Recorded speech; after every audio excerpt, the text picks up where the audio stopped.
നമുക്കിന്നൊരു വെറൈറ്റി സാധനം ചെയ്ത് നോക്കിയാലോ. നോക്കാം. കുറച്ച് കുക്കുംബർ അരിഞ്ഞതുണ്ട്, കുറച്ച് സവാളയുണ്ട്, കുറച്ച് ക്യാരറ്റ് ഉണ്ട്, പിന്നെ ഇത് ചിക്കൻ ഒന്ന് ഷാലോ ഫ്രൈ ചെയ്തെടുത്ത് ഗ്രേറ്റ് ചെയ്ത് വെച്ചേക്കുന്നതാണ് ഇത്. പിന്നെ നമുക്ക് വേണ്ടുന്നത് കുറച്ച് ലേസ് ക്രഷ് ചെയ്തെടുത്തതാണ്. ഇനി ഇത് എന്ത് ചെയ്യണമെന്ന് വെച്ചാൽ, ഈ ക്രഷ് ചെയ്ത് വെച്ചേക്കുന്ന ലേസ് നമ്മൾ ഇതിലേക്ക് ആഡ് ചെയ്ത് കൊടുക്കണം.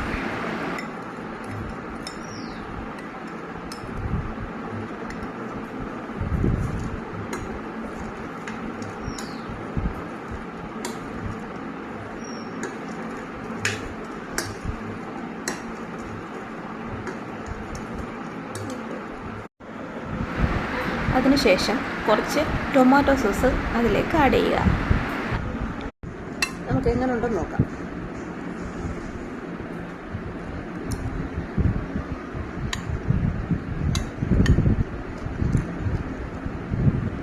സംഭവം കൊള്ളാം കേട്ടോ.